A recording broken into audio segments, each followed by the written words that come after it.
Guys, welcome to my channel blogger with বাবাইতে তোমাদের সবাইকে জানাচ্ছি স্বাগত। তো আজকে এসেছি সিদ্ধেশ্বরী মায়ের মন্দিরে। এই মন্দিরটা কোথায় সেটা বলবো, এবং মন্দিরটা কীভাবে আসবে সেটাও বলবো। মায়ের যে মন্দিরটা, মায়ের মন্দিরে মাকে দেখলে, যে মা বিরাজ করছেন, দেখলে খুবই ভালো লাগবে। তো চলো ভিডিওটা দেখো, মাকে দেখো, এবং তার সাথে সাথে আরেকটা মন্দির আছে, বাবা ভোলেনাথের মন্দির আছে, সেটাও তোমাদের দেখাবো। তো বাবা ভোলেনাথের মন্দির আছে, আবার আছে স্বয়ং বর্ধমানে আদি প্রতিষ্ঠিত সর্বমঙ্গলা মায়ের যে মূর্তিটা দেখতে পেয়েছিলে আমার ভিডিওতেই পেয়েছিলে। তো তারই একটা পার্ট, আরেকটা অংশ এখানে আছে, সেটা তোমাদের দেখাচ্ছি।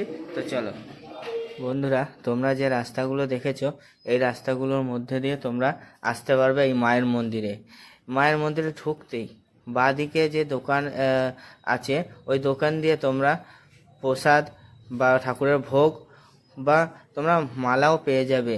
তো এখানে দেখো 4 চাকা প্রবেশ নিষেধ, তো পুজো করতে আসলে অবশ্যই 4 চাকা ঢুকাতে পারো, অসুবিধা হবে না।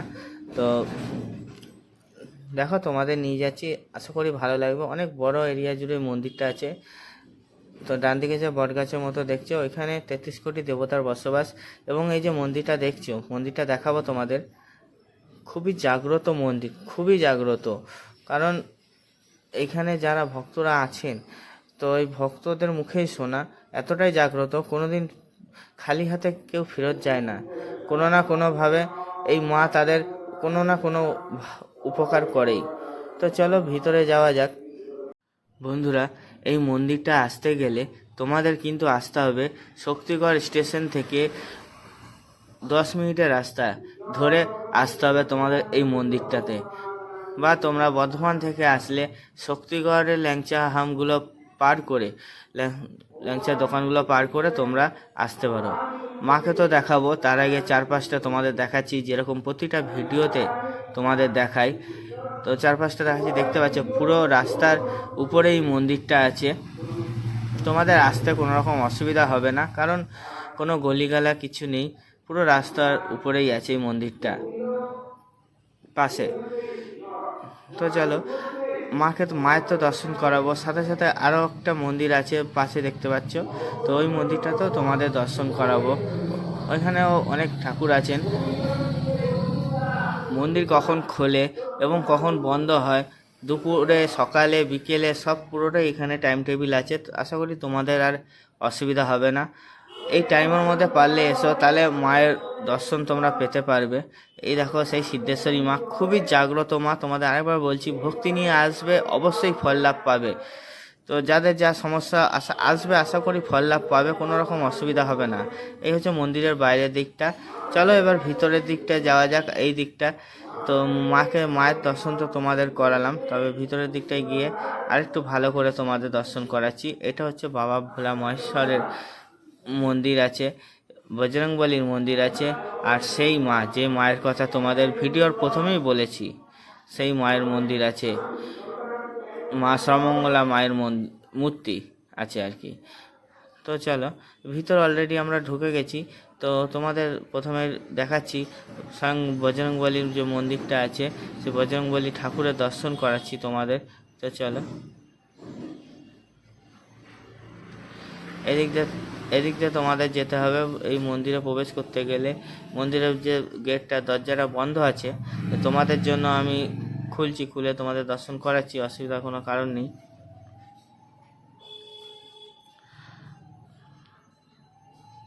তো দেখো খুললাম, এটা হচ্ছে বজরংবলীর মন্দির। জয় বজরংবলী। তো আরও তোমাদের মন্দির আছে, বলেছি ভোলা মহেশ্বর মন্দির আছে, সেটাও তোমাদের দেখাবো। আশা করি ভালো লাগবে। কেমন লাগছে যে ভিডিওটা অবশ্যই বলো, এখন তোমরা না বলে বুঝতে পারবো না। এই দেখো ভোলা মহেশ্বরের মন্দির, এখানে ঠাকুরমশাই পুজো করছেন। ওম নমঃ শিবায় নমঃ রামেশ্বরায় ওম ঈশানেশ্বরায় নমঃ পশুপতায় নমঃ কামলেশ্বরায় অহরনাথায় শিবা ওম নন্দী মহারাজ জীবন ওম ব্রহ্ম বিষ্ণু মহেশ্বরায় ওম শিবাদিভ্যম ওম ওম নন্দী মহারাজ জীবন ओम नमः सर्वभूतैः बाबा श्री कृष्ण देवालय महादेव महात्राण महादेव महेश्वर महाराय ओम नमः योगी ओम नमः जय जय जय जय श्री राम